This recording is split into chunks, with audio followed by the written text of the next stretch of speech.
आज एका नागरी परंपरेतून शेतकरी कुटुंबातून आलेल्या राणा चव्हाण जीवन व कार्य या विषयावर आपण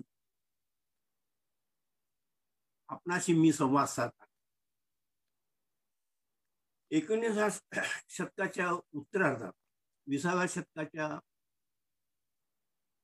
पूर्वार्धात महाराष्ट्रामध्ये ज्या धार्मिक, सामाजिक, राज आणि सांस्कृतिक चळवळी झाल्या, जी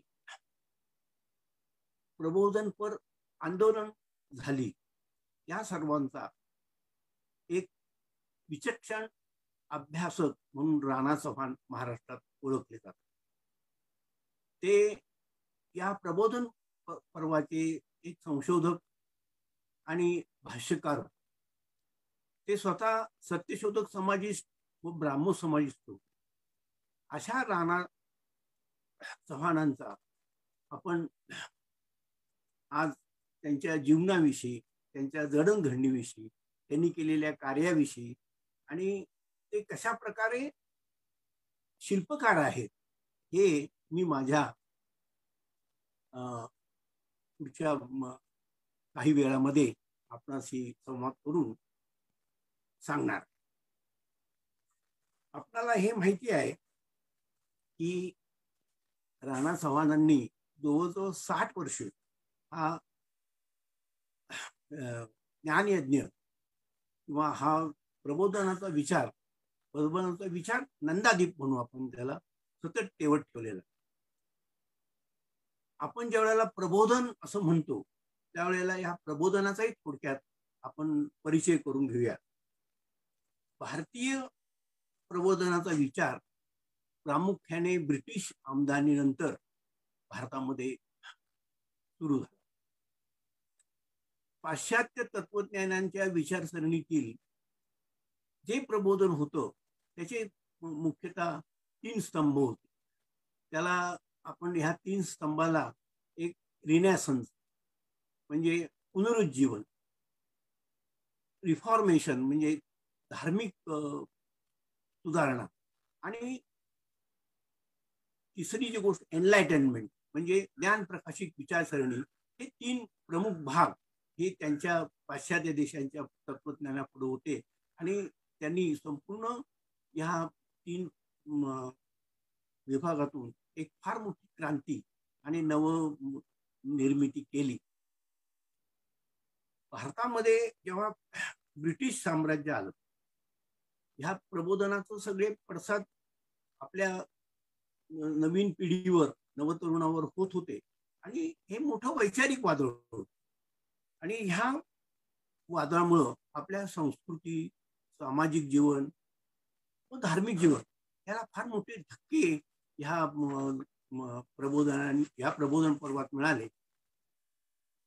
आणि ह्या प्रबोधन पर्वाच्या आधी आपण जर आपल्या प्राचीन इतिहासात गेलो तर गौतम बुद्धांनी हे पहिलं प्रबोधन केलं. त्यानंतर मध्ययुगामध्ये जे प्रबोधन झालं ते संतांनी केलं आणि ब्रिटिश आमदानीनंतर हे प्रबोधन झालं ते नवशिक्षित वर्गाने, त्यातले जे विवेकी होते त्यांनी त्याचा पुनर्विचार आणि पुनर्मांडणी करण्यास सुरुवात केली. ह्या संपूर्ण भारतात झालेल्या 150 वर्षाच्या प्रबोधनाचे आपण 4 भाग करू शकतो. पहिला भाग महात्मा ज्योतिबा फुले, राजश्री शाहू महाराज यांची सत्यशोधक ब्राह्मणेतर चळवळ. दुसरा भाग रानडे प्रणित प्रार्थना समाजाची चळवळ. तिसरा भाग जो आहे हा आपण जर विचार केला तर आगरकर, चिपळूणकर, टिळक यांचा जो प्रभाव आहे त्याला आपण तिसरा प्रभाव म्हणू शकतो. आणि चौथा प्रभाव हा डॉक्टर आंबेडकर आणि त्यांची मुक्ती चळवळ, असे 4 प्रभाव आपल्याला ह्या प्रबोधन पर्वामध्ये दिसतात. ह्या संपूर्ण प्रबोधनाचा अतिशय सखोल अभ्यास हा राणा चव्हाणांनी केलेला.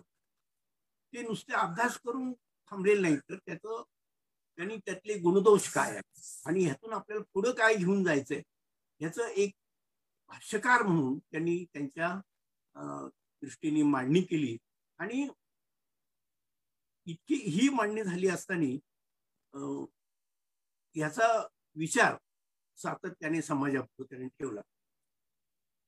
इंग्रजांनी जेव्हा इंग्रजी राज्य आलं तेव्हा प्रथम काय झालं तर त्यांनी भौगोलिक दृष्ट्या हा देश संपूर्ण भारत देश जोडला आणि हे त्यांनी एक शासकीय यंत्रणा तयार करून त्याच्यामध्ये एक जिन्सीपणा ह्या दोन गोष्टी झाल्यानंतर त्यांनी ज्या पोस्ट ऑफिस टेलिफोन यांत्रिक सुधारणा केल्या, वृत्तपत्र आणली, रस्ते केले, याच्यामुळे चळवळ वाढलं आणि इंग्रजी शिक्षण आल्यामुळं तिथला जो नवशिक्षित वर्ग होता तो विवेक करू लागला. तो सत्य काय असत्य काय हे गोष्टी तपासून घेऊ लागला. तो अधिक जिज्ञासापूर्वक अधिक चिकित्सक होऊन या गोष्टीकडे आपल्या ज्या परंपरा आहेत, रूढी आहेत, याच्याकडे तो फार बारकाईने बघू लागला आणि त्यातून त्यांनी हे नवे विचार सुरू करून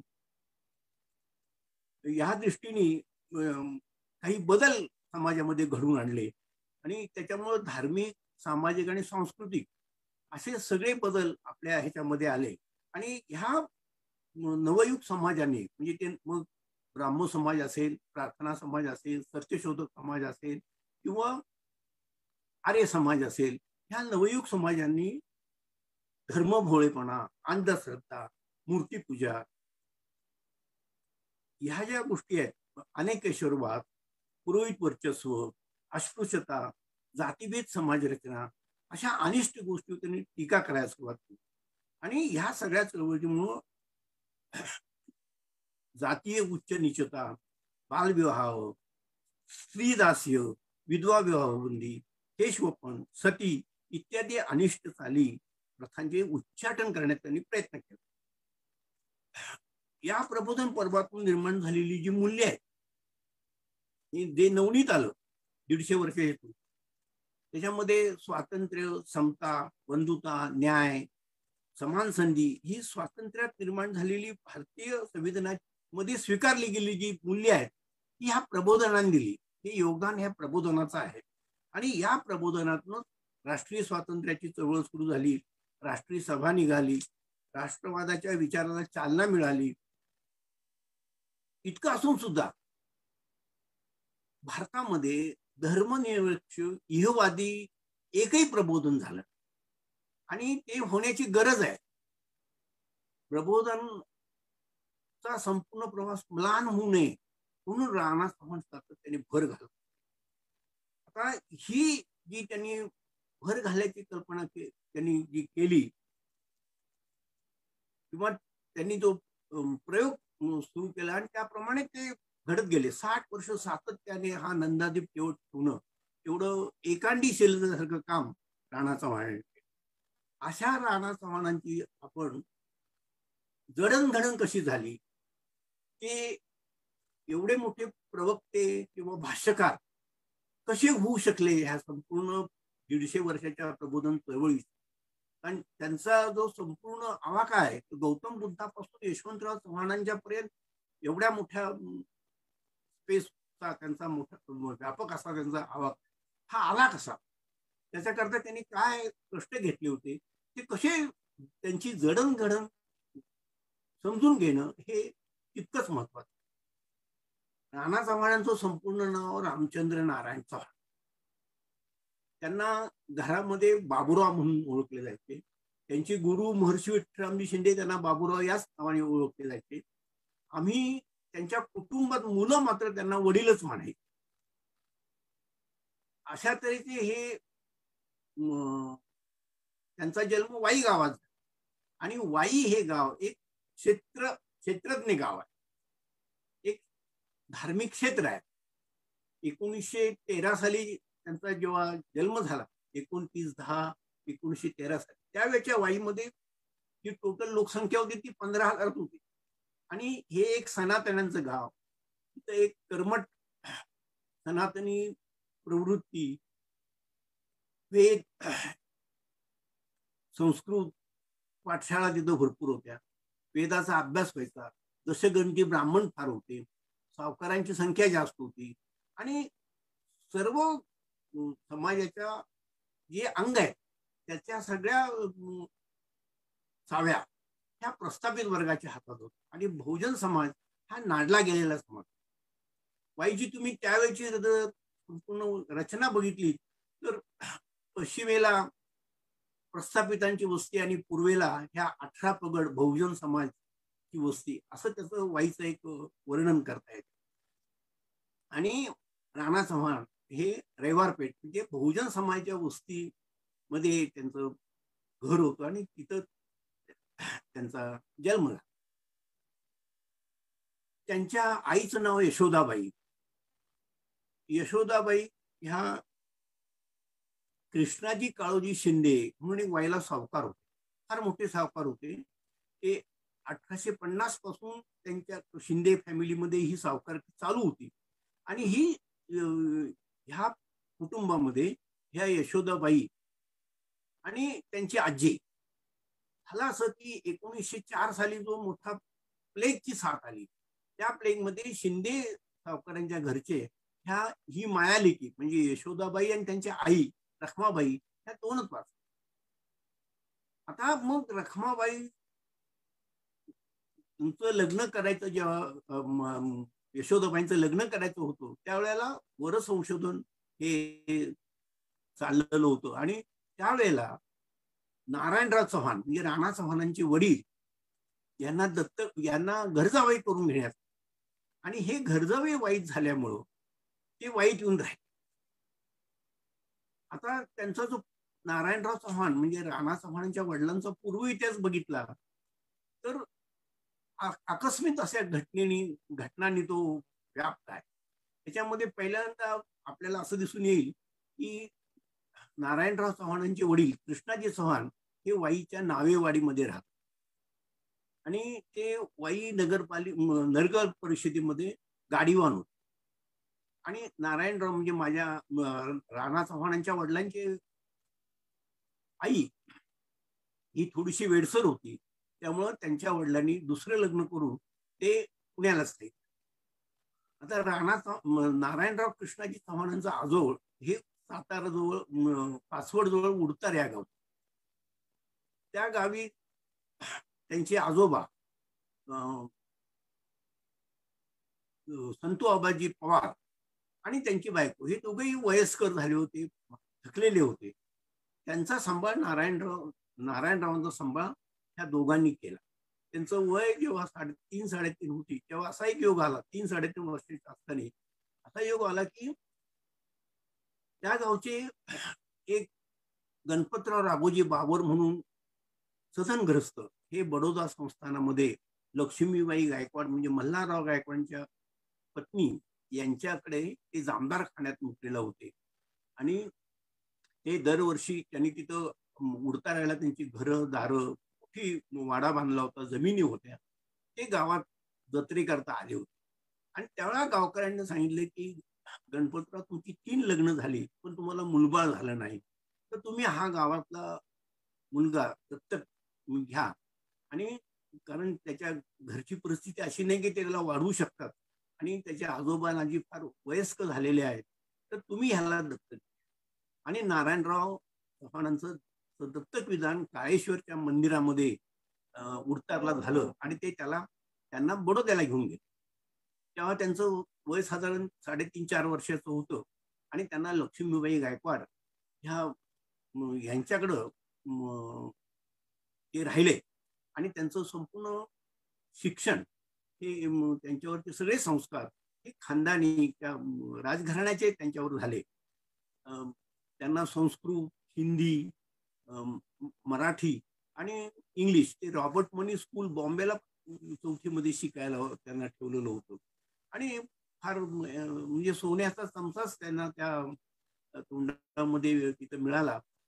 त्यात त्यांना अध्यात्माची उपजत अशी एक आवड होती, त्यामुळं त्यांनी सर्व ग्रंथ म्हणजे धार्मिक ग्रंथ वाचण्यात त्यांच्या आले आणि तुकारामाची गाथा त्यांना फार आवडायची.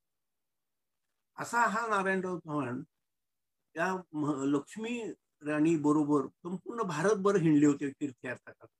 आणि 1909 साली जेव्हा परत थोडीशी प्लेगची साथ आली त्यावेळेला नारायणराव चव्हाण परत उतारला शेती बघण्याकरता ठेवलं.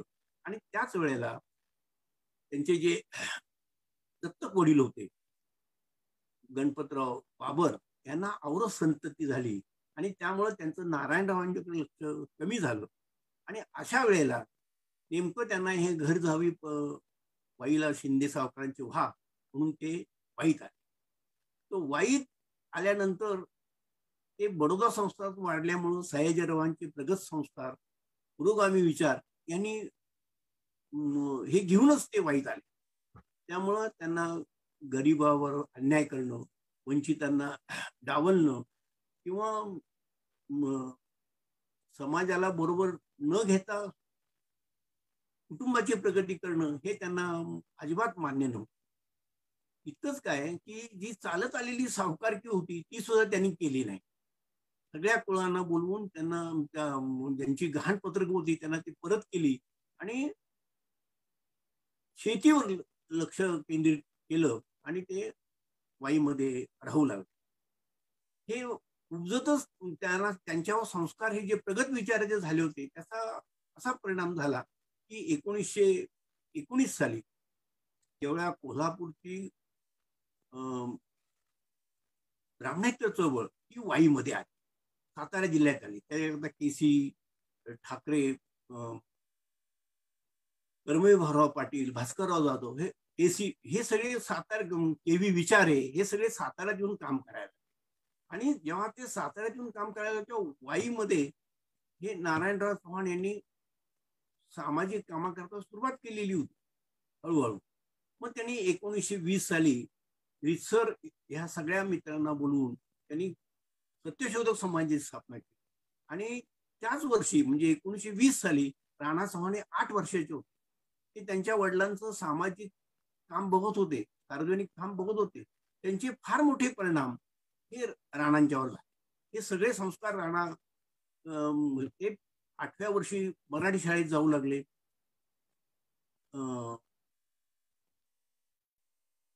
21 साली म्हणजे नारायणराव चव्हाणांचा संपूर्ण आयुष्य सार्वजनिक होतं.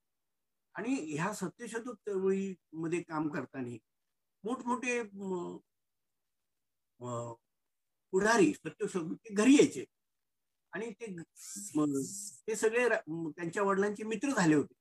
आणि मग तिथून सभा, मेळे, जलसा, व्याख्यानं, परिषदा याचा भडीमार 7-8 वर्ष चालला होता. आणि त्यावेळेला राणा मोठे होत होते त्यामुळे ते या प्रत्यक्ष चळवळीत ओढले गेले. आणि त्यांनी अतिशय आनंदाने वडिलांच्या बरोबर शालेय वयात सुद्धा त्यांना साथ द्यायला सुरुवात केली. आणि मग ते जेव्हा इंग्रजी चौथीमध्ये आले तेव्हा ते द्रविड स्कूलमध्ये आले. आणि तिथल्या सगळ्या बहुजन समाजाचे विद्यार्थी वर्गामध्ये 4 ते 5च असत. त्याच्यामध्ये राणा चव्हाण एक होते. आणि त्यांनी अनुकरशीलतेमुळं हस्तलिखित मासिक सुरू. ते पहिलं त्यांचं हस्तलिखित मासिक सूर्यप्रकाश आणि त्याच्यामध्ये ते वेगवेगळ्या गोष्टी लिहू लागले. त्याच वेळेला 1921 साली त्यांच्या वडिलांनी मराठा मोफत वाचनालय सुरू केलं. त्याचं संपूर्ण व्यवस्थापन हे राणा चव्हाणांच्याकडे आलं. आणि ते 1925 ते 1935 पर्यंत मराठा मोफत वाचनालयाचं सर्व काम हे बघत होतं. त्यामुळे तिथे येणारी जी सगळी पत्रकं आहेत, हिंदू प्रकाश असेल, राष्ट्रवीर असेल, जागृती असेल, विजयी मराठा असेल, सयाजी विजय असेल, ही सगळी वृत्तपत्र त्यांना वाचायला मिळाली. आणि त्यांचं वाचन हळूहळू प्रगल्भ झालं ह्या वाचनालयामुळं. आणि त्यांना वाचनाचा एवढा वेळ लागला की त्यांची तुकारामाची गाथा वाचणं आणि हे इतर वाचन करणं आणि त्याबरोबर हस्तलिखित मासिक त्यांनी काढली. 1925 साली जवळकर त्यांचं भाषण वाईला झालं. त्याचा एवढा मोठा परिणाम त्यांच्यावर झाला की त्यांनी एक रणशूर तानाजी नावाचं मासिक आणि त्यात ते लिहू लागलं. त्यांचं अक्षर अतिशय देखणं, सरळ, रेखीव असं त्यांचं अक्षर होतं. आणि त्याप्रमाणे त्यांचा स्वभाव बनत अतिशय रेखीव असं बनत चाललेलं होतं. हे करत असताना 26-27 साली त्यांच्या वडिलांचे मित्र फुले चरित्रकार पंढरीनाथ पाटील आणि सत्यशोधक आनंद स्वामी वडगावकर हे वाईला आले. आणि त्यावेळेस एक गोष्ट अशी मला सांगायची की त्यावेळेला हॉटेल्स वगैरे काही नसल्यामुळं हे जे आलेले पाहुणे आहेत ते घरातच मुक्काम करायचे. त्यामुळं राणा चव्हाणांना हे जे कोण सगळे सत्यशोधक पुढारी होते, भास्करराव असतील, केवी विचारे असतील, किंवा भाऊराव पाटील असतील, किंवा आनंद स्वामी वडगावकर, मोनोपंत कुलकर्णी, हे सगळे पुढारी हे आमच्या राणांच्या वडिलांचे मित्र होते. ते घरातच राहिल्यामुळे सामाजिक कुटुंबाची संकल्पना तिथं फार मोठी रुजलेली होती. आणि ते त्याच्यामुळं राणांना ह्या सगळ्या लोकांचा त्याग, बहुजन समाजाविषयी कळकळ, प्रगतीची आस, शिक्षणाबद्दलची ओढ आणि आपल्या समाजाची काळजी, ह्या गोष्टींचे संस्कार त्यांच्या लहान वयातच त्यांच्यावर घरीच झाले. आणि ते वडिलांचा सार्वजनिक कामाचा फार मोठा संस्कार, म्हणून ती एक सामाजिक बांधिलकी आणि सामाजिक वारसा हा त्यांच्या वडिलांच्याकडून.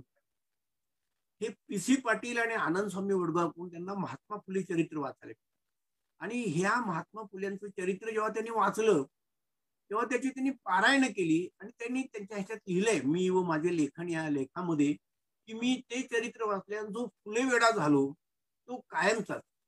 आज 50-60 वर्ष मी फुले आणि सत्यशोधक लिहितोय, याचं कारण मी लहानपणीच फुले वेडा झालो. इतकं त्यांचं लिखाण, निष्ठा हे फुले आणि सत्यशोधक. आता हे 26-27 नंतर त्यावेळेची परिस्थिती अशी होती की ब्राह्मणेतर चळवळ जी वाईमध्ये होती ती संपत आलेली होती, कमी कमी होत चाललेली होती. आणि त्यावेळेला नारायणराव चव्हाण हे नुसते सत्यशोधक चळवळीतले पुढारी नव्हते, ते वाई नगरपालिकेचे सदस्य होते. वाई नगरपालिकेचे निवडून आलेले पहिल्या नगराध्यक्ष होते. म्हणजे 1854 मध्ये वाई नगरपालिकेची स्थापना झाली. आणि त्या स्थापनानंतर 1926 मध्ये नारायणराव चव्हाण हे बहुजन समाजातले आलेले पहिले नगराध्यक्ष. म्हणजे 75 वर्ष बहुजन समाजाला हे पद मिळालेलं नव्हतं, ते प्रथम नारायणराव चव्हाणांना मिळालं. आणि त्याचबरोबर ते ऑनररी बेंच मॅजिस्ट्रेट होते, न्यायदानाचं काम करायचे. ते 1923 ते 1933 पर्यंत त्यांनी ऑनररी बेंच मॅजिस्ट्रेट म्हणून काम केलं. वाईट मध्ये पहिल्यांदा सहकारी खरेदी विक्री संघ स्थापनेमध्ये पुढाकार घेतला. त्याच्यानंतर ते गांधींच्या हरिजन चळवळीमध्ये आले. महर्षी विठ्ठलरामजी शिंदेच्या बरोबर अस्पृश्यता निवारणाच्या कार्यात ते आले. त्याच्यानंतर सगळ्यात मोठी त्यांची कॉन्ट्रीब्युशन जी आहे ती शेती सुधारणं आणि शेती परिषदा घेणं, हे त्यांनी करून वाईमध्ये शेतामध्ये ताली बांधणं व त्यानंतर पिकाविषयी मार्गदर्शन करणं, ह्या दृष्टीने त्यांनी फार मोठं काम, शेतकऱ्यामध्ये एक वेगळी जागृती आणण्याकरता त्यांनी त्यांचं एक वेगळं काम त्या ठिकाणी वाईट केलं होतं.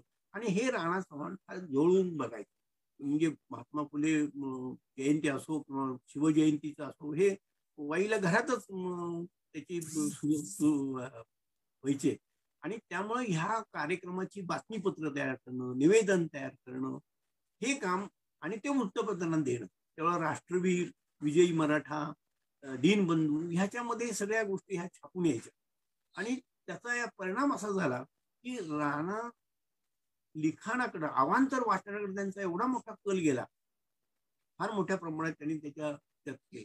आणि हे करत असताना म्हणजे ते 1915-1933 रोजी वाईला अस्पृश्यता निवारण परिषद ह्या बहुजन समाजातील कार्यकर्त्यांनी आयोजित केली होती. आणि त्याला त्यांनी महात्मा गांधींना निमंत्रण दिलं होतं आणि ते येणार पण होते, पण त्यांना येता आलं नाही. म्हणून त्यांनी महर्षी विठ्ठलरामजी शिंदेंना वाईला पाठवलं. आणि त्या सभेमधलं ते विठ्ठलरामजी शिंदेंचं भाषण झालं. त्या व्याख्यानामुळं त्याचा परिणाम, फार मोठा परिणाम राणा चव्हाणांच्यावर झाला. आणि त्यांनी त्या दृष्टीने महर्षींचं संपूर्ण चरित्र, त्यांची पुस्तकं याचं वाचन केलं. आणि ते महर्षींच्या प्रेमात.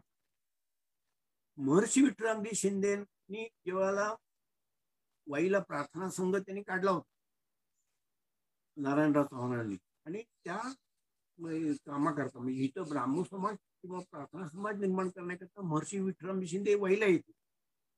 त्यांनी हे बघितलं तर त्यावेळेला एक मोठं काम आपल्याला ब्राह्मण समाजाचं वाईमध्ये करता येईल. कारण त्यांचं मत असं होतं की सत्यशोधक समाजाची त्या नांगराने वाई सातारा जिल्ह्यात एक खडकाळ जमीन नांगरलेली आहे. ह्या नांगरलेल्या जमिनीत जर आपण ब्राह्मण समाजाचं बीज पेरलं आणि त्याला जर पुणे मुंबईच्या प्रार्थना समाजाने पाणी दिलं तर इथं एक वेगळ्या तऱ्हेचं हे येईल आणि लोकांच्या मध्ये ज्या अंधश्रद्धा आहे, भाव आहे, मूर्तीपूजेचा जो विषय आहे, ह्या सगळ्या विषय यातून सुटका करेल. पण पुरोहितशाही नष्ट करायची असेल तर पूजेला विरोध केला आणि मग त्यांनी वाईच्या लोकांना पटवून सांगितलं की सत्यशोधक समाजाचं काम आणि प्रार्थना समाजाचं काम ही एकच आहे. त्यांची गंगोत्री परमहंस सभा ही एकच आहे. ह्यातून उगवलेलं फक्त फरक असा आहे की ब्राह्मण प्रार्थना समाज हा एका वरिष्ठ ह्याच्यामध्ये आहे, प्रस्थापित वरिष्ठ शहरी ह्याच्यामध्ये आहे आणि सत्यशोधक समाज हा खालच्या स्तराचा आवाज, तो त्यांचा ललकार आहे. ह्याचं मिश्रण जर आपण वाईट केलं तर एक जी सत्यशोधक समाजाला मोठी आध्यात्मिक बैठक नव्हती किंवा भक्तीची किंवा श्रद्धेची बैठक नव्हती ती देता येईल. कारण नारायणराव चव्हाण, राणा चव्हाणांचं असं मत झालं होतं त्यावेळेला की आपण राजकारणात न जाता, जसे सगळे ब्राह्मण लोक काँग्रेसमध्ये गेले, त्यांनी काँग्रेस व्यापली, तसं न करता आपल्याला लोकसंग्रह, लोकसेवा करून ही कामं कशी करता येतील. आणि महात्मा फुल्यांनी जो सार्वजनिक सत्य धर्म त्यांच्या शेवटी लिहिला, त्यांच्यानंतर त्यांचं निधन झालं, तो त्यांना प्रपोगेट करता आला नाही, त्याचा प्रसार करता आला नाही. तो कसा करता येईल याच्याकरता ते एकत्र बसत असत आणि मग त्या ह्याच्यातून हा वाई ब्राह्मण समाज निर्माण झाला. आधी प्रार्थना समाज होता आणि नंतर ब्राह्मण समाज.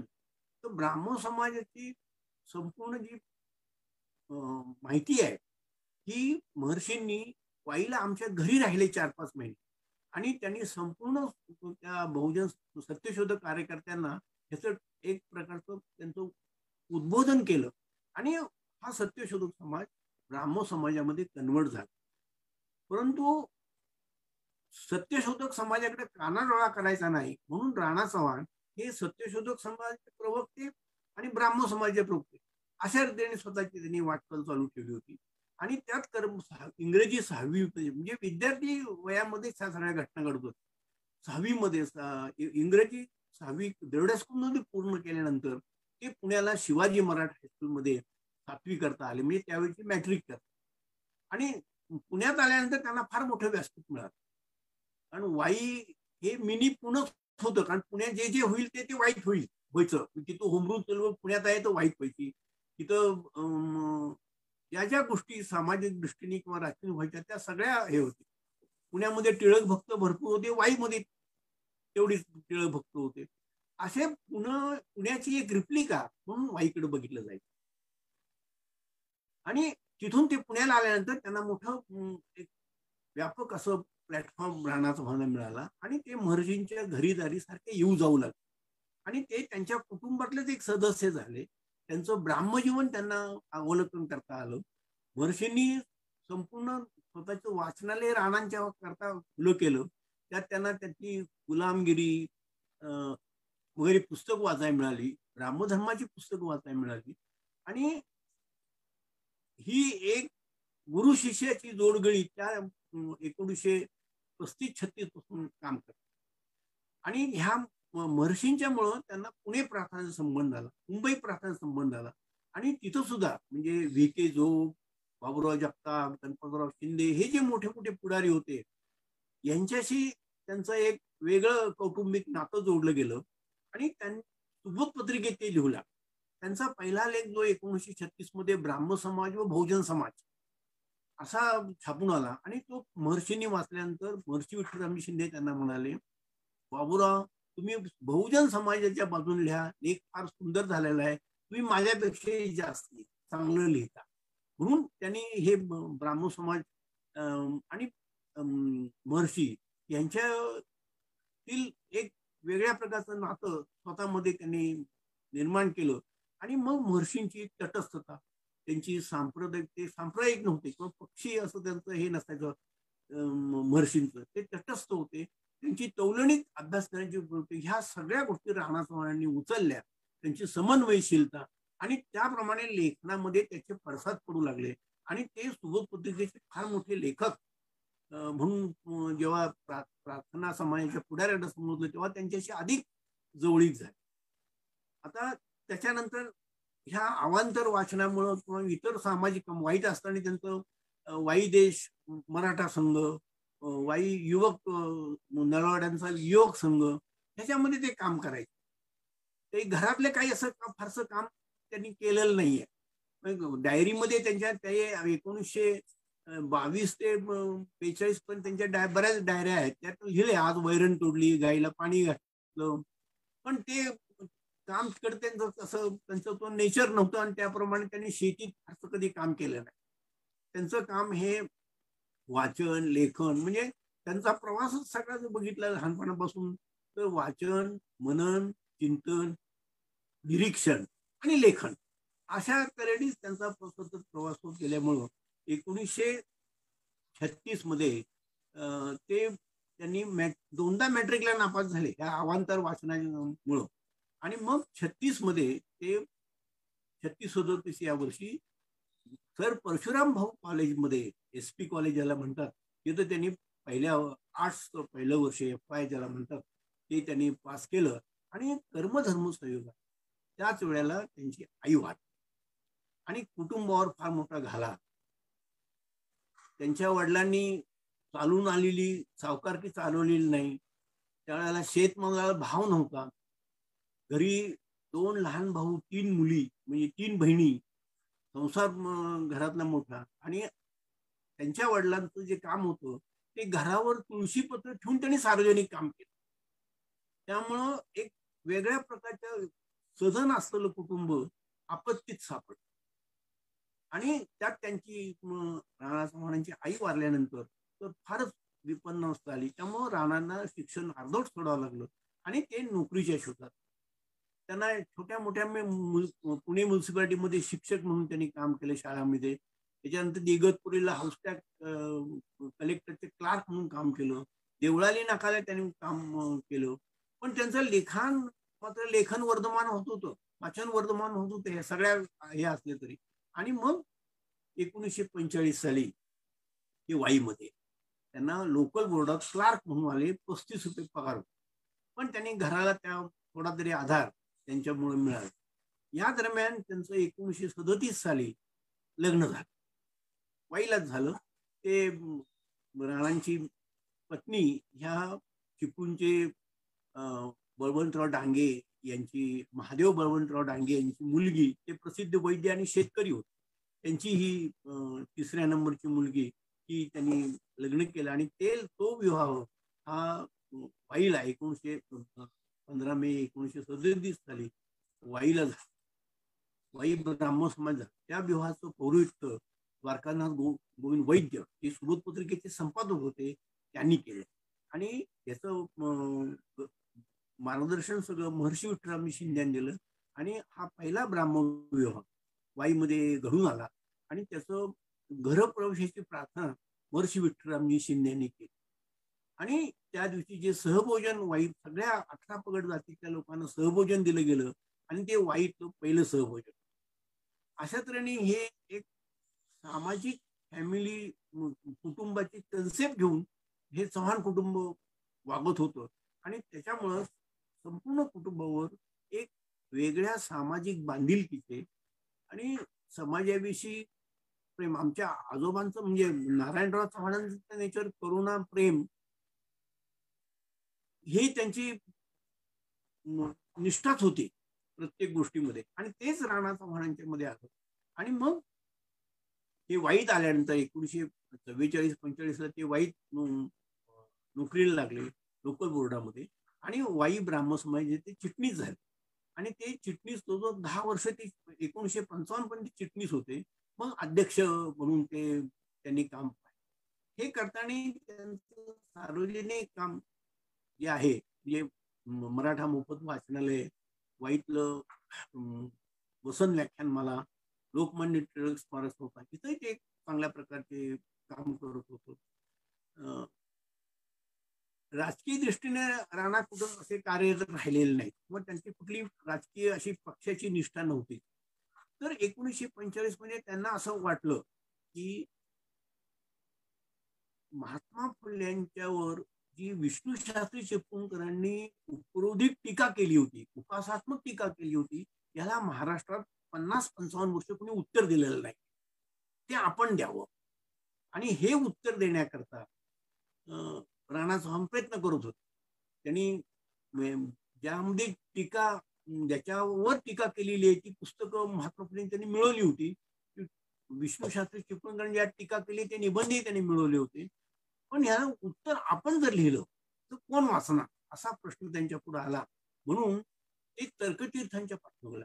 आणि तर्कतीर्थ हे तेव्हा मानवेंद्र रॉयचे शिष्य होते, रॉईस्ट होते आणि मानवतावादी होते, नवमानववादाचे ते प्रवक्ते होते आणि ते प्रगत विचाराचे होते. त्यांना वाईमध्ये फार त्रास व्हायचा.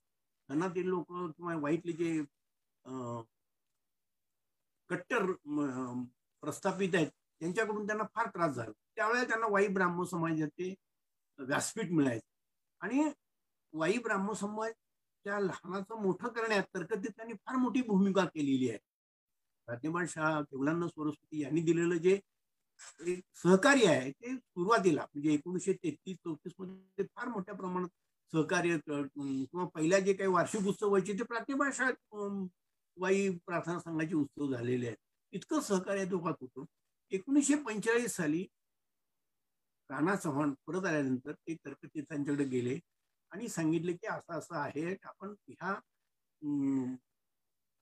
जे महात्मा फुलेंची उपासात्मक टीका झालेली आहे त्याचं आपण उत्तर देऊ.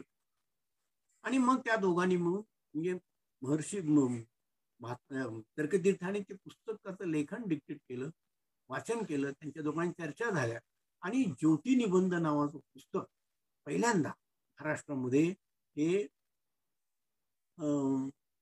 जेधे मोरे यांच्या उपस्थितीत पहिला त्याचं प्रकाशन झालं. आणि याच्यामध्ये राणांचा फार मोठा रोल, कारण त्या पुस्तकाची प्रस्तावना राणा चव्हाणांची आहे.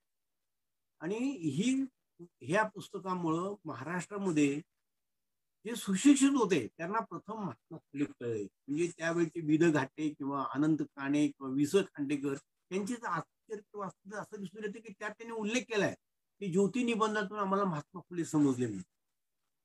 म्हणजे इतकं हे पुस्तक सुशिक्षितांमध्ये महात्मा फुलेंच्या विषयीचे जे गैरसमज होते ते दूर करण्याकरता उपयोगी झालं.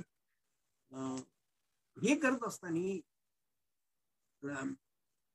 तर्कतीर्थांना असं वाटायला लागलं की आपण बहुजन समाजाचा इतिहास आहे. आणि राणा चव्हाण आणि त्यांची चर्चा झाली. 1947 ला त्यांनी बहुजन समाजाचा इतिहास लिहिण्यास सुरुवात केली आणि राणाने अनेक दुर्मिळ साधनं, अनेक गोष्टी जमवल्या त्याच्यात. आणि त्या दोघांच्या प्रगल्भ चर्चेतून हे पुस्तक हे लिखाण साकारत होतं. की 1952-53 पर्यंत हे लिखाण चाललेलं होतं. जो 300 पेजेस लिहून झाले. आणि प्रथमच ते आजही बहुजन समाजाचा इतिहास नाहीये किंवा बहुजन समाजाचा सामाजिक सुधारणाचा इतिहास नावाचं पुस्तक आजही नाहीये. ते 1953 साली एक दिवशी तर्कतीर्थ म्हणाले, रामभाऊ तुमचं पुस्तक घाण झालं, तुमचं लिखाण घाण झालं. आणि त्याच्यामध्ये राणांना फार मोठा फीडबॅक. त्यांनी ते पुस्तक त्यांनी शोधावं म्हणून फार प्रयत्न केला. ते लिखाण शोधावं म्हणून फार प्रयत्न केला. पण त्याला हे त्यांनी अगदी यशवंतराव चव्हाणांपर्यंत ही गोष्ट घेऊन गेली की असं घाण झालंय. यशवंतराव चव्हाणांनी यात लक्ष घातलं होतं पण ते लिखाण काही मिळालं नाही. आणि पुढेही प्राज्ञपाठ शाळांनी त्या दृष्टीने ते मिळवण्याच्या दृष्टीने काही प्रयत्न केले. पण ह्या पुस्तकाचा उपयोग, ह्या लिखाणाचा उपयोग आचार्य यात्र्यांना त्यांचं महात्मा फुले बोलपट जो काढला त्याच्यासाठी उपयोग पडलं. आणि तशा प्रकारचं त्यांनी तऱ्हेची पाणी खंड 2 मध्ये याचा उल्लेख केलाय की मला हे सगळं वाच्य लिखाण वाईला प्राज्ञपाठ शाळेत वाचायला मिळालं. त्यामुळे असं वाटलं की ह्या माणसावर आपण बोलपट काढ. आणि मी तो महात्मा फुले बोलपट काढला. मग तेव्हा राणाने स्वतःची मनाची समजूत करून घेतली की बोलपट काढला हे बरंच झालं, कारण अज्ञानी अडाणी लोकांना भासना फुले समजते. पुस्तक झालं असतं तर त्याच्यापेक्षा अधिक चांगली गोष्ट झाली असती, पण ते थोड्याच लोकांनी वाचलं असतं असं. परंतु ह्या संपूर्ण तर्कतीर्थांच्या बरोबरच्या 7-8 वर्षाच्या प्रवासात राणांनी लिहिले की मी अतिशय प्रगल्भ झालो, प्रबोधनाचं माझं ज्ञान प्रगल्भ झालं. आणि ह्या प्रगल्भतेतून मी माझ्या लिखाण हे अतिशय दर्जेदार ज्याला म्हणू अशा महर्षींनी दिलेली तौलनिक दृष्टी आत्मसात केली. आणि हे ज्योतिनिबंध हे पुस्तक त्यांनी महर्षींना अर्पण केलेलं आहे. म्हणजे ते महर्षींचं वाङ्मयीन पहिलं स्मारक त्यांनी तयार केलं. आणि मग त्यांनी बहुजन समाजाचा इतिहास हा झाल्यानंतर राणा चव्हाण आजारी पडले, त्यांना संधिवाताचा विकार आणि ते जवळजवळ 7-8 वर्ष हे बेड रिडन. आणि तेव्हा आम्ही मुलं सगळी लहान होती आणि अतिशय विपन्न अवस्थेमध्ये परिस्थिती होती. परंतु त्यानंतर राणा चव्हाण इतक्या आजारपणात सुद्धा ते त्यांचं लिखाण त्यांनी चालू ठेवलं होतं. त्यांच्या उशाला नेहमी कागद पेन असायचा. अनेक माणसं त्यांना भेटायला यायची, त्यांच्या चर्चा होत असत. आणि ह्या सगळ्या ह्याच्यातून जरी ह्या बहुजन इतिहासाचे साधनं घाळ म्हणजे कागद घाळ झाले तरी सुद्धा तर्कतीर्थ आणि राणांची मैत्री ही अभंग राहिली. कधीही त्यांनी त्यामध्ये खोट येऊन दिली नाही. ऑन दी कॉन्ट्री राणा चव्हाणांनी एका ठिकाणी असा उल्लेख केलाय की तर्कतीर्थ निरीश्वरवादी, मी ईश्वरवादी, एकेश्वरीपंथी, परंतु माझी निष्ठा कमी झाली नाही. माझी निष्ठा जशी होती तशीच कायम राहिली आणि त्यांच्या निरीश्वरवादाचा परिणाम माझ्यावर कुठला झाला. अशा तऱ्हेचे राणा चव्हाण वाढत असताना आपल्याला असं दिसून येईल की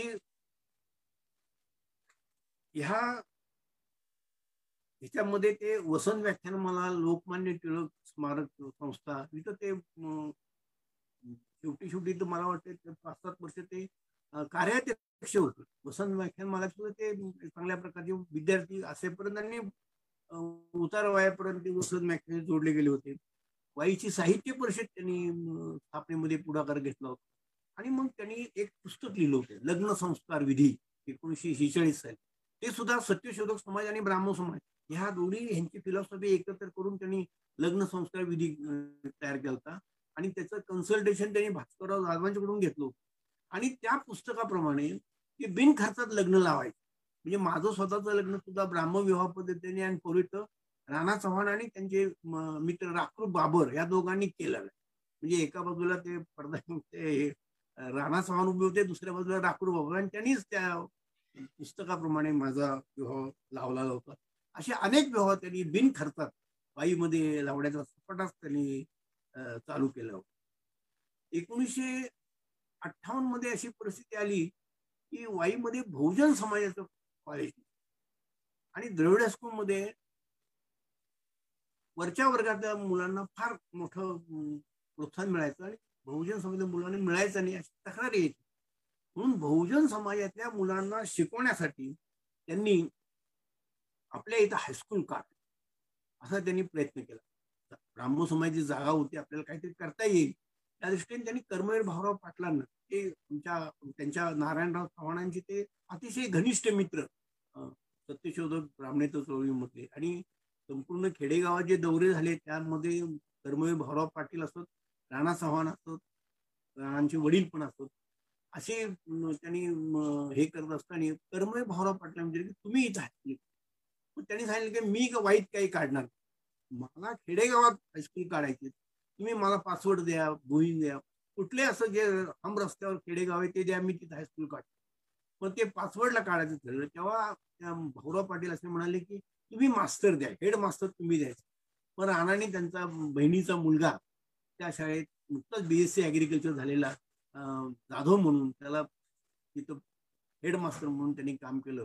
तर भाऊराव त्याला म्हणले की जाधवराव तुम्हाला मी 2 वर्षात इंग्लंडला पाठवतो. त्यांनी नंतर नोकरी सोडून हिंदुस्थान अँटीबायोटिक्स मध्ये सायंटिस्ट म्हणून जॉईन केलं, ती गोष्ट वेगळी. परंतु मग भाऊरावांनी पाचवडला हायस्कूल आणि मग ह्यांनी वाईला राममोहन बोर्डिंग काढलं होतं राणा चव्हाणांनी आणि नारायणराव चव्हाणांनी. त्या बोर्डिंगमध्ये 56 विद्यार्थी होते.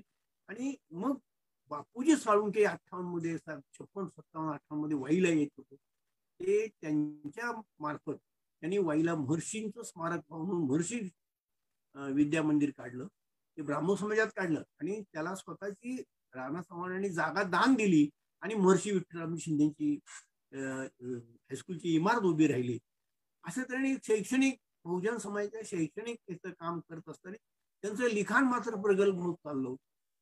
त्यांचे त्यावेळेस ते 1956 ते 62 मधले तर आंबेडकर आणि दलित चळवळी लेख वाचले, अतिशय बारकाईने लिहिलेले लेख आणि वास्तववादी लिखाण. म्हणजे आंबेडकरांचं ज्या दिवशी धर्मांतर झालं त्याच्यानंतर महिन्यातच त्यांनी आंबेडकरांचे धर्मांतर जो लेख लिहिला फार घात. आणि आजही बरेच अभ्यासक त्या लेखाचा उल्लेख त्यांच्या संशोधन निबंधात करतात. इतकं त्यांचं हे होतं कारण त्यांच्याकडे फार मोठी दुर्मिळ साधनं त्यांनी एकत्र केली. आणि ह्या 1958 नंतर त्यांची जी वाईमधली एक ओळख होती ती एक चांगल्या प्रकारे एस्टॅब्लिश होत गेली. आणि हे करत असताना कर्मधर्म संयोगाने 1970 मध्ये 71 मध्ये त्यांचा संबंध बाबा आढावांशी. एक गाव पाणवठा त्याच्यामध्ये त्यांनी वाई प्रांतामध्ये जे दौरे झाले त्याच्यावर विषमता निर्मूलन चळवळीमध्ये शिबिरामध्ये ते बाबा आढावांच्याकडे जायचे. पुरोगामी सत्यशोधक मध्ये त्यांनी एक जुनी कागदपत्र सदर 1974-75 मध्ये सुरू केलं. ते 20 वर्ष ते सदर त्यांनी चालवलं. त्याचं नुकतंच एक पुस्तक मी तयार केलेलं आहे आणि ते पुस्तक सुद्धा फार महत्वाचं असं तयार झालेलं आहे. आणि आणखीन एक त्यांनी बार्लिंगे, कॉम्रेड देसाई आणि कॉम्रेड नारायण देसाई, बार्लिंगे आणि यांनी मिळून एक थिंकर्स अकॅडमी काढली होती. त्याचा पर्पज असा होता की बुद्धिवादी दृष्टिकोनाचा प्रसार व्हावा, विज्ञानवादी दृष्टिकोनाचा प्रसार व्हावा आणि विवेकवादी दृष्टिप्रसार व्हावा. असं एक थिंकर्स अकॅडमी आपल्या मुंबईला ते नारायण देसाई काढायचे. त्या अकॅडमीवर राणा चव्हाण होते. पण कॉम्रेड देसाई वारल्यानंतर ती थिंकर्स अकॅडमी बंद पडली आणि त्याचं पुढं काय झालं हा एक संशोधनाचा विषय आहे. आणि हे करत असताना कोल्हापूर विद्यापीठाचे कुलगुरू भणगे हे वाईला आले आणि राणा चव्हाणांची चर्चा करताना सांगितले की आपण पुनर्पी एक मोठी कमिटी बनवून महाराष्ट्राच्या सामाजिक इतिहास असा प्रकल्प हातात घेऊन आपण त्याच्यावर काम करू. आणि बरेच विद्वान आणि व्यासंगी लोक ह्यात एकत्र करू. त्यात पी.बी. साळुंखे वगैरे बरेच घेतले. त्यांनी मग राणा चव्हाणांना त्या इतिहासाचा एक आराखडा तयार सांगितला. आणि म्हणजे एक दिवस वाईत राहिले घरी आणि त्यांनी तो आराखडा तयार करून आपण ह्याच्यावर काम करू आणि पहिली मीटिंग बोलवू आणि ह्याच्यावर आपण चर्चा करू आणि सगळ्यांनाच आपला आराखडा तयार करायला सांगू. पण दुर्दैवाने भणगे वारल्यामुळे तो परत आराखडा ते काम तसंच राहिलं. आणि आजही बहुजन समाजाच्या सामाजिक चळवळींचा इतिहास समग्र पुस्तक नाहीये, आजही नाहीये. आणि हे फार मोठं काम राणांनी केलेलं. हे सगळं करत असताना त्यांचं जे लिखाण आहे ते कुठं कुठं छापून यायचं कारण त्यांना प्रस्थापितांचं व्यासपीठ नाही मिळालं. आणि हे व्यासपीठ त्यांना न मिळाल्यामुळं त्यांचे जे लेख आहेत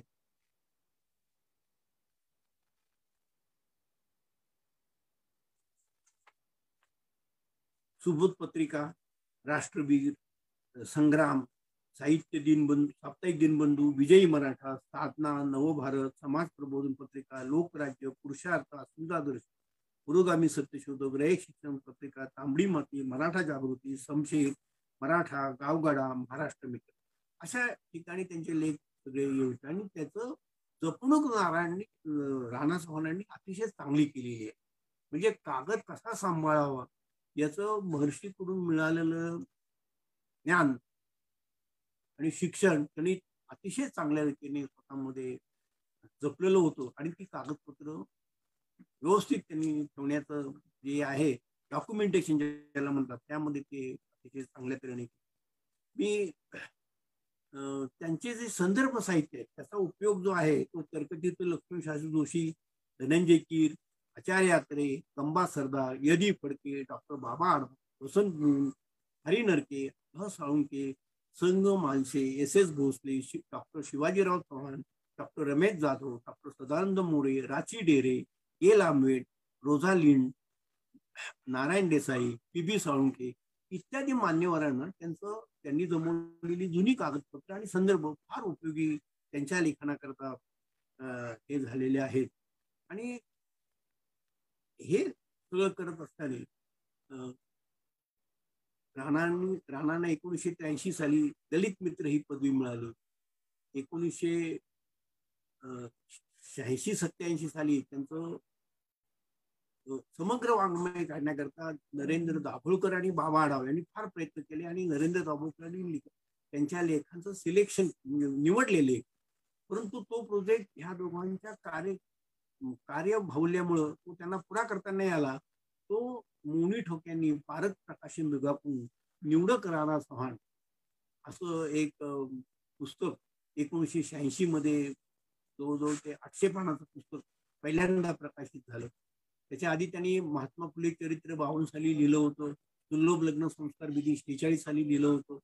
त्याच्यानंतर कर्मवीर भाऊराव पाटील शोध बोध हे पुस्तक मोनी ठोक्यांनी संपादन हे केलं होतं. त्यांनी विचारदर्शन हे 1987 साली माझे धाकटे बंधू शरद चव्हाण यांनी ते प्रकाशित केलं होतं. म्हणजे ते हयात असताना म्हणजे तशी परिस्थिती नव्हती की ग्रंथ निर्मिती करण्याची आणि त्यांचा तो पर्पजही नव्हता.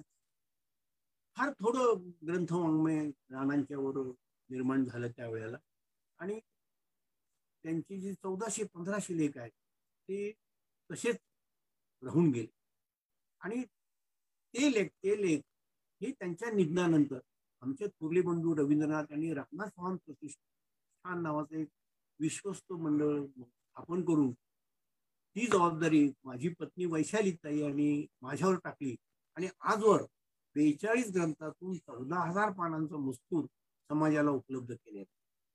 आणि हा मजकूर उपलब्ध केल्यानंतर जवळजवळ 3 प्राध्यापकांना डॉक्टरेट मिळाली राणांच्या वाङ्मयावर आणि 5 जण डॉक्टरेट करतायत. आणि 2 विद्यापीठामध्ये राणांच्या काही निवडक लेख अभ्यासक्रमात आलेले आहेत.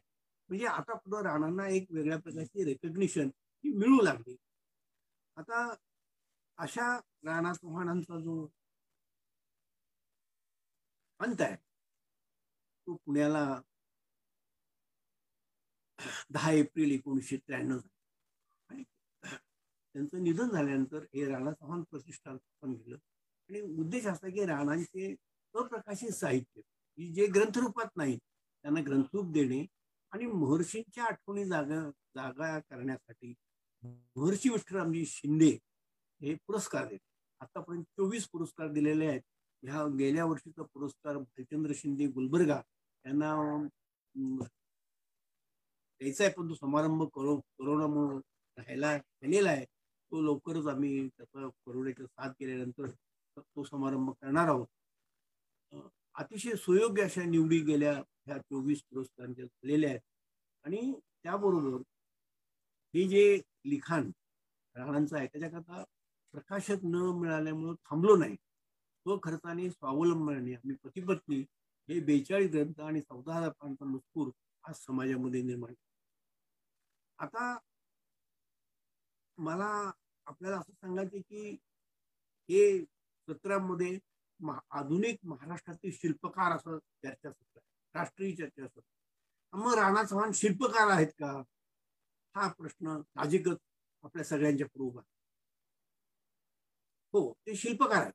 आता कुठल्या दृष्टीने शिल्पकार आहेत तर हे जे समाज प्रबोधनाचं काम आहे हे समाज प्रबोधनाच्या कोऱ्या पाटीवर रेष ओढण्यात ते रेष कधीच पूर्ण होत नाही. हा पहिला प्रबोधक अर्धे काढतो, पुढचा प्रबोधक पूर्ण करायचा प्रयत्न करतो, ती परत अर्ध्यावर राहते, परत पुढचा प्रबोधक तो पूर्ण करता पडतो.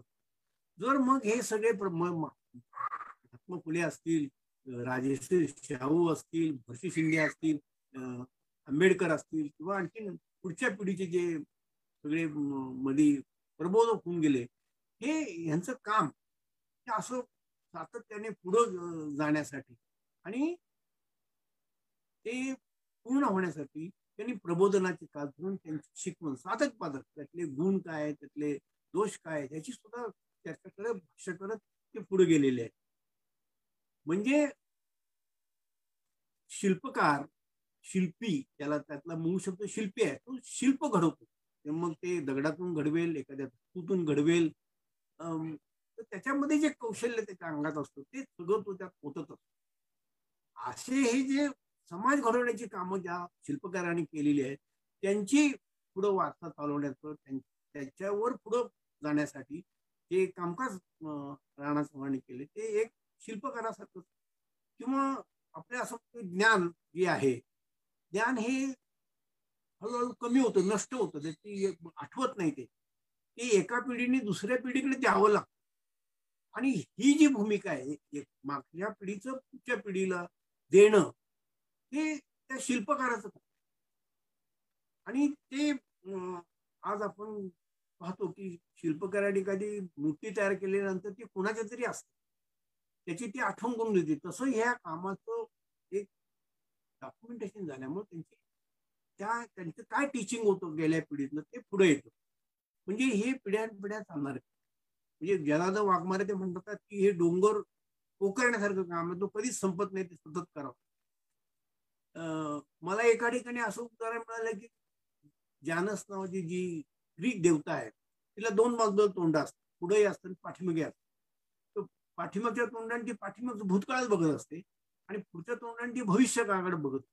तसा हा प्रबोधक हा पाठीमागच्या गोष्टी इतिहास जो झालेला आहे त्याला तो एक सोशल हिस्टोरियन तयार होतो आणि तो पुढं काय भविष्यात घडणार आहे, आपल्याला समाज रचना कशी करायची त्याच्याविषयी तो भाकीत करतो असतो, तसं तो टिप्स देतो. त्यामुळं ह्या सगळ्याचा विचार करता राणा चव्हाण सुद्धा एक शिल्पकार म्हणून ह्या राष्ट्रीय चर्चासत्रामध्ये अतिशय योग्य रीतीने बसू शकतात. आता मी आपण सांगितले की ते प्रार्थना समाविष्ट होते, ते सत्यशोधक समाविष्ट होते. ह्या दोन्ही समाजाचं एकत्रीकरण जे महर्षींना पाहिजे होतं, ही गोष्ट महाराष्ट्रातल्या अभ्यासक विसरले. त्यांचं म्हणावं एवढं लक्ष नाही आहे. महर्षी विठ्ठलरामजी शिंदेची जी चरित्र आहेत त्याच्यामधून हा उहापोह होत नाही ज्या तऱ्हेने व्हायला पाहिजे की सत्यशोधक समाज आणि प्रार्थना समाज यांचं जर मिलन योग्य प्रकारे झालं असतं, म्हणजे शहरी आणि ग्रामीण भागामधले, तर आज समाज चित्र वेगळं असतं. हे जे ऐक्य आहे, हे जे राणा चव्हाणांनी महर्षींच्या ह्यांनी केलं त्याला राणा चव्हाणांनी म्हटलं आयुष्यभर सांभाळलं. परंतु ह्याला जे अभ्यासकांनी वाचा फोडली पाहिजे ती अद्यापही फोडलेली नाही. त्यामुळं सत्यशोधक समाजाचं जे तत्वज्ञान आहे हे अजूनही इफेक्ट आचरणात येत नाही. प्रार्थना समाजाची एकेश्वरी पंथाची जी बाजू आहे किंवा त्यांचं जे सामाजिक काम आहे हे नीट समजलं घेत नाही. तर माझं असं मत आहे की राणा चव्हाणांनी ह्या शिल्पकारांनी जे ब्राह्मो समाज आणि प्रार्थना समाजाचे एक सांधा जुळवण्याचा प्रयत्न केलेला आहे हा नीट समजून घेतला अभ्यासकांनी, विशिष्ट संशोधकांनी. मी कुठल्याही पुस्तकात मला ह्याचा हा एक अभिनव प्रयत्न महर्षींनी केला असं मला कुठल्याही पुस्तकात महर्षींच्या चरित्राला वाचायला मिळालं. ही फार मोठी उणीव आहे, कारण त्या दृष्टीने संशोधन होतच नाही असं माझं मत, आणि ते व्हायला पाहिजे. आता हे प्रार्थना समाज किंवा ब्राह्मो समाज किंवा सत्यशोधक समाज ह्याचं कामकाज करत प्रवक्ते पण करत असताना राणा चव्हाण हे संपूर्ण काल 150 वर्षाच्या कालपटात म्हणजे संतांचं बुद्धावर, संतांच्या कार्यावर आणि नंतरच्या 150 वर्षाच्या इतिहास एक प्रबोधनकार म्हणून ते काम, ते त्याचं विश्लेषण, भाष्य, त्याच्यावर समीक्षा आणि आपलं काय म्हणणं आहे, काय व्हायला पाहिजे. तर मी आपली एक परवानगी घेऊन प्रबोधनावरचे त्यांचे एक विचार 5 मिनिटात आपल्याला मी वाचून दाखवतो. त्यांच्या प्रबोधक लेखनात विनम्र अभ्यासकाची व तौलनिक साक्षेपी भूमिका प्रगट होताना कोणत्याही सत्ताधारकाचा आश्रय नसताना जेमतेम आर्थिक परिस्थितीत अनेक अडचणींना सामोरे जात त्यांनी निरपेक्ष, निर्लेस आणि निस्वार्थी भावनेने लेखन प्रपंच उभा केला. त्यांचे लेखन अधिकांश वैचारिक स्वरूपाचे असले तरी त्यात अनेकविध विषयांचा समावेश आहे. उदाहरणार्थ, महाराष्ट्रातील परिवर्तनाची दिशा, महात्मा ज्योतिराव फुले, सत्यशोधक ब्राह्मणेतर चळवळ, राजश्री शाहू, कर्मवीर विठ्ठलरामजी शिंदे, बाबासाहेब आंबेडकर, त्यांचे विचार, आचार, उच्चार आणि कार्य, त्यांचे समाज जीवनावर झालेले परिणाम हे त्यांच्या चिंतनाचे विषय आहे. सामाजिक, धार्मिक व राजकीय या क्षेत्रात त्यांचे लेखन विपुल आहे. त्यांच्या प्रबोधकपर विचारावरून ते इहवादी, लोकशाहीवादी, मानवतावादी होते हे स्पष्ट होते. स्वातंत्र्य, समता, न्याय, बंधुता या मूल्यांचे परिपोषण करताना भारतीय घटना व त्यातील नागरिक हक्क, कर्तव्य सातत्याने जपली जावीत असा त्यांचा आग्रह होता. वरील युगपुरुषांच्या व्यतिरिक्त वेगळ्या व्यक्तींनी जे विचार मंथन केले आहे त्याचाही परामर्श नाना चव्हाण यांनी घेतला आहे. त्यांच्या प्रबोधन लेखनाचा पट गौतम बुद्ध ते यशवंतराव चव्हाण असा विस्तारलेला दिसतो. या त्यांच्या वाटचालीत त्यांनी अनेक उपेक्षितांना न्याय दिला आहे. उदाहरणार्थ, राजाराम शास्त्री भागवत, गोपाळबाबा वलंगकर, नारायण मेघाजी लोखंडे, मुस्लिम सत्यशोधक, विश्रामरामजी घोले इत्यादी इत्यादी. आश्चर्य म्हणजे इतर उपेक्षितांना न्याय देताना स्वतः मात्र राहणार उपेक्षित राहिले. राणा लेखनात तटस्थता, चिकित्सता, तौलनिकता हा महर्षी विठ्ठलरामजी शिंदे यांच्याकडून मिळालेला वारसा अतिशय निष्ठापूर्वक जपत असतो. विचार प्रदर्शन करताना समन्यायी व समन्वयशील दृष्टिकोन तर ठेवत, पण नवे अभिनिवेश वाढू नयेत, जातीवादी वृत्तींना खतपाणी मिळू नये अशी खबरदारी घेत. त्यामुळे जातीय अहंकार सोडून देऊन विचार करण्याचे नवे शुद्ध प्रयत्न झाले पाहिजेत असा त्यांचा आग्रह असे. अशा प्रकारे विधायक भूमिका स्वीकारून बहुजन समाजाची आत्मीयता जपण्याचे, जोपासण्याचे कार्य त्यांनी केले. हे करताना आपल्या मताशी प्रामाणिक राहून त्यांनी आपल्या विचारसरणीतला परखडपणा सोडला नाही. नव्या पिढीला होऊन गेलेले प्रबोधक व प्रबोधन चळवळीची माहिती समजली पाहिजे असा त्यांचा ध्यास. एक संघ समाज बांधणी व्हावी, समाज प्रबोधनाची आंदोलने सर्वांनी विवेक जागरूकपणे तपासावीत, अभ्यासावेत व पुढे जावे म्हणून महाराष्ट्राच्या ध्येयनिष्ठ प्रबोधनकाराचे सातत्याने स्मरण करायला हवे. त्यांची पुरोगामी विचारधारा उगवती ठेवायला हवी ही राणा चव्हाणांची मनोभूमिका होती. 19व्या व 20व्या शतकात होऊन गेलेले प्रबोधन, त्यांचे विचार स्वातंत्र्याचं मनात झालं आहे, खुंटला आहे. परिणामी धर्मांधता, सांप्रदायिकता, पक्षीयता यांची वाढ होऊन भाषा, वंश, जात, धर्म, प्रांत, पंथ याबाबतचे कंगोरे अधिक टोकदार होत असल्याचे दिसत आहे. देश विकासाकडे झेप घेत असताना सामाजिक अशांतता, संवाद निर्माण होत. या पार्श्वभूमीवर त्यांचे विचार समाजास पुढील वाटचालीस प्रदर्शन करणारे आहे.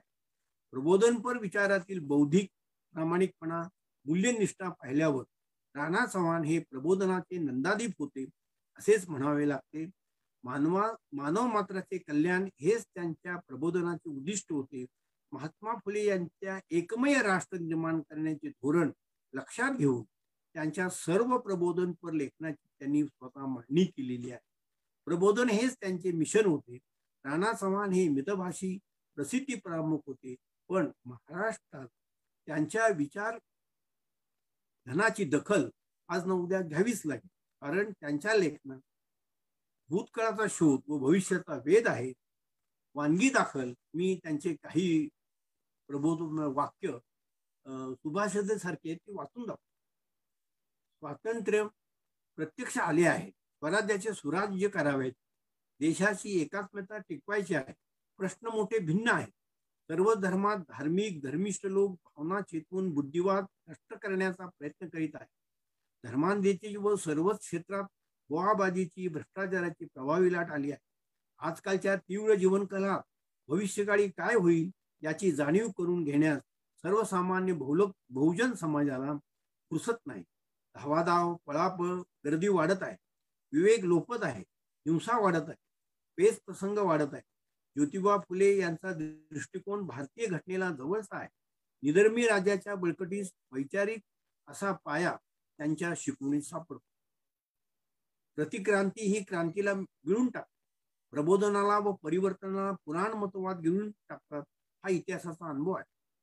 सामाजिक सुधारणेतून ज्यांचे हितसंबंध धोक्यात येतात ते सांप्रदायिकतेचा आधार घेतात. बेकारी, महागाई वगैरे आर्थिक अरिष्टांनी संत्रस्त झालेले वर्ग योग्य मार्गदर्शनाभावी सांप्रदायिकतेच्या चुकीच्या मार्गाचा अवलंब करतात. बेकार, हताश युवा शक्तीच्या असंतोषाला सांप्रदायिक वळण देणे हे शहरी वरिष्ठ वर्गाला नेहमीच सोयीचे असते. आणि आपण प्रत्यक्ष पाहतो की आज असं घडलंय समाजामध्ये. नाहीतर आज दलित चळवळीतील मोठे पुढारी हिंदुत्ववाद्यांच्या वळसण्यात उभे राहिले नसते. हे याच द्योतक आहे. अंतःकरणातून जर अस्पृश्यता व जातीयता गेली तरच ती व्यवहारातून व राजकारणातून जाऊ शकते. या देशात आज राजकर्त्या वर्गांचे राष्ट्र, श्रमिक व वंचित कष्टकरी दलितांचे राष्ट्र एकच आहे असेही विधान डोळे उघडे ठेवून करणे केवळ अशक्य आहे. त्यामुळे राष्ट्रवाद ही वर्गनिरपेक्ष सत्यपूर्ण संकल्पना म्हणताच येणार. ते जमातवादाचे संकट निस्तारण्याचे साधनही ठरू शकते. माणसाला सारासार विवेकाची व्यवहारात फारच गरज असते. ज्यांच्या त्यांच्या विचाराप्रमाणे त्याला धर्म व ईश्वर या बाबतीत वागू देणे, परस्परांनी आयुष्यपणाने आक्रमक न राहता परस्परांची मतभिन्नता असली तरी प्रेमभावाने वागणे, सहकार्याने कुटुंबात व राष्ट्रात वागणे म्हणजेच धर्म स्वातंत्र्य होय. ईश्वरविषयक मते व उपासना धर्म हा जास्ती करून वैयक्तिक असतो. सांस्कृतिक उंची वाढवण्याचे कार्य भारतीय जनतेला स्वतःच करावे लागेल. समता, सामाजिक न्याय, सहजीवन, व्यक्ती स्वातंत्र्य, वैज्ञानिक दृष्टिकोन, बुद्धी प्रामाण्य या मूल्यावर भर देऊन पुढील वाटचाल झाली पाहिजे. भारतीय समाज व धर्मशास्त्रे यांचा तौलनिक अभ्यास, समन्वयक अभ्यास वाढला पाहिजे. तरच भारतीय धर्म निरपेक्षता, भारतीय लोकशाही, समाजवाद आणि त्यानुसार शिक्षण या आधुनिक ताज्या माध्यमातून पुढील सांस्कृतिक वाटचाल होऊ शकेल व नव्या आगामी समाज प्रबोधनाचा मार्ग सापडू शकेल. फुले यांना अभिप्रेत असणारी क्रांती व्हायची राहिली आहे. म्हणून नवे नवे आभरण घालून नवीन ज्योत प्रज्वलित ठेवला. सत्यशोधक समाजाचा व चळवळीचा विचार आता ब्राह्मणेतर चळवळीच्या दृष्टीने न करता समाज प्रबोधनाची सर्वंकष चळवळ म्हणून केला पाहिजे आणि ही चळवळ राजकीय हितापासून अलग केली. अशा तऱ्हेचे प्रबोधन त्यांचे जे विचार आहेत त्याचं आजही समाज रचना बदलण्यासाठी उपयोग देण्यासाठी विचार आहे. आता एवढं 1400 लेखांचं सामुग्री त्यांनी आपल्या हातामध्ये दिलेली आहे. आणि त्यांना ठीक आहे 1970 पर्यंत प्रस्थापितांचं व्यासपीठ मिळालं नाही, 70 नंतर त्यांना बऱ्यापैकी व्यासपीठ मिळत गेलं, पण म्हणा अशी मान्यता त्यांना काही मिळाली नाही. त्यांच्या लेखनाला उपेक्षा झाली. आता ही उपेक्षाची कारण तपासून मला असं दिसून आलं की पहिलं कारण मला असं दिसतं की राणा चव्हाण यांचा जो विचार होता तो वाईतील जो एक सनातन किंवा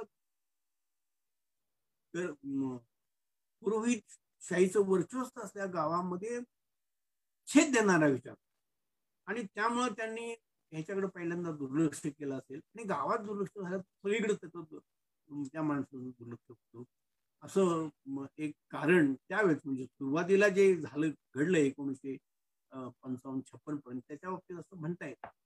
दुसरी गोष्ट की राणा चव्हाण त्यांच्या लिखाणामध्ये सत्याचा फार आग्रह, सत्य तेच त्याने जो सत्य शोधतो तो सत्य शोधक ही त्यांची भाषा हे होती.